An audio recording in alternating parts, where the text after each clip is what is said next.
I'm building a gaming PC with my friend. Actually, I think that's him coming now.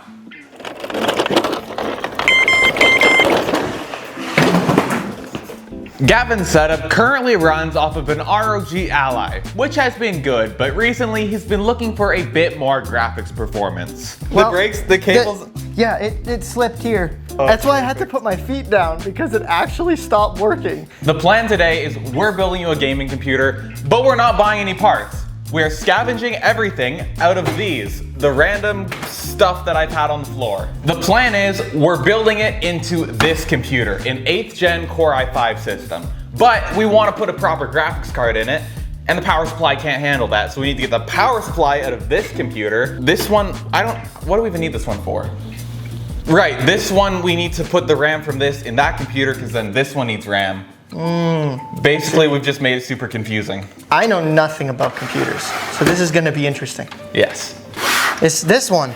Yeah, that's your power supply. You take that out. Okay. I'm gonna work on taking the one out of this. Sounds good. Then we'll swap them. Technically, we could just use this perfectly good 750 watt power supply, but I don't want to give you the good one, so you get this. Sounds fair.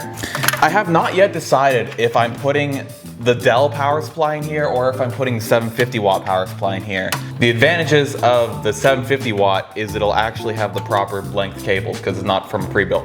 I would probably put that one in there. But then I lose my bench testing power supply. Ah, I see. The only reason we have to do this at all is because this power supply, despite probably actually being powerful enough, only has an 8-pin and a 6-pin. It does not have two 8-pins.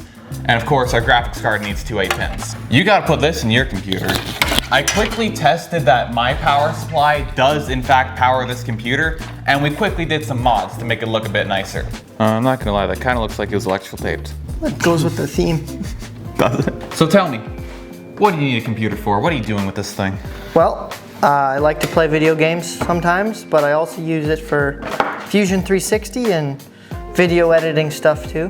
This really, it works great. I travel a lot, so I bring this along so I can play games in the hotel or whatever. But at home I need something that works consistently. It'll also be nice that you have an upgrade path here. Yes. If in the future you need a better computer, you're not stuck with this. This power supply is good for another system. Your graphics card is gonna be good for another system. And yeah, say you want to do a platform upgrade in the future, you take the good power supply, you take your good graphics card, throw it in a different case with a new motherboard and CPU. Sweet. Well, we got the complicated part done. Power supply's in there. Now, we already have an SSD in here. Your RAM's sorted out. At this point, we pretty much just need to put the graphics card in. And we'll have to benchmark this thing against your old setup. Let's do it. Yeah. You're ready for the main point. Holy cow. Yeah, that's for you. Thank you very, very much, good sir. Look at that. Oh, it's a work of art, isn't it? Oh, it's heavy. Yeah. How do I do this? Okay, it goes like this.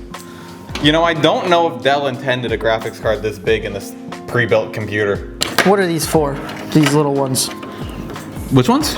All of these ones that look the same. These are all SATA, so you can use those to plug in hard drives and SSDs or like your CD tray. Cool. You've also got Molex on here for ancient hard drives and CD trays, and sometimes random like peripherals like fans and stuff. And this one's actually a floppy drive connector. Nice. They still put them on these things. Yeah. Will you need more storage?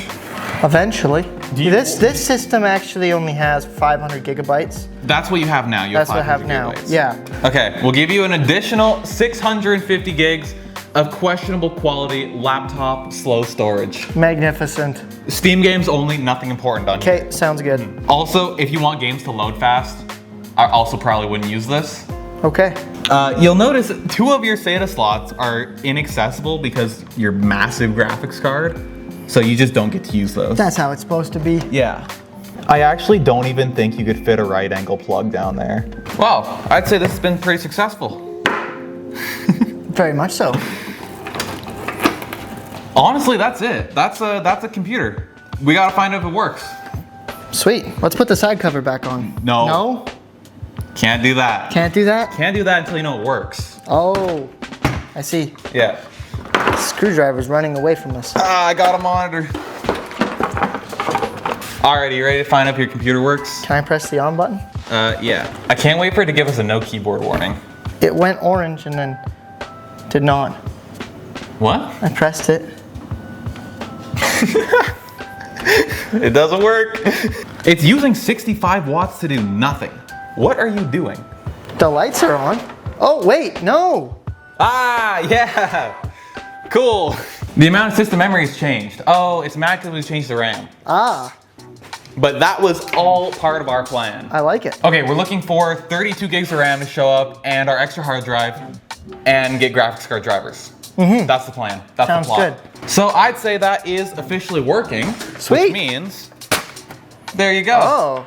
You get a side panel. Testing the computers went, well, it was interesting. We started with BeamNG. You know, of course that worked fine. In the same part of the map on both systems, we're sitting at 29 FPS average here, and the new setup getting 109 FPS. Then we moved on to something that we could get into a multiplayer game without having to buy a game, and that would stress the systems a bit. So we tried Fortnite. Neither of the computers worked properly. The Ally's power brick overheated, disconnecting the monitor and my display capture so I couldn't record it. And then the new desktop didn't load some of Fortnite's textures, which was an odd one. So right now I'm sitting at 22 frames per second. You're hovering in around 60, 70? Yeah. Not bad, not bad. Still, it's very nice. I blended in the middle of a forest because I'm looking at your screen. All the textures are going. What textures? Never mind. That's just how the floor looks. Can you see the floor? Yeah, there's supposed to be a floor there. Missing the textures here. I don't know how you accomplish that. I'm a legend. Where are you? I'm gonna come to you.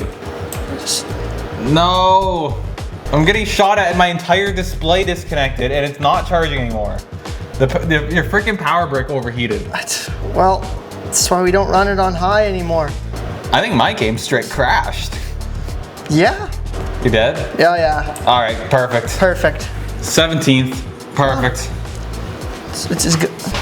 No textures. I don't even, what? How do you make Fortnite lose textures? How did you do that? It's just part of my skill base. We did eventually get the desktop figured out. We got a locked 60 FPS with VSync on and yeah, it seemed to work fine. I kind of just didn't bother with the Ally after that because he had to go home and we didn't want to deal with it. So the computer works, it's playing games, everyone's happy, and he no longer has an excuse to not play BeamNG multiplayer with me. And you don't have an excuse to not watch my other videos. Get subscribed, I'll have some new stuff. Bye. Ha! Oh, I slipped.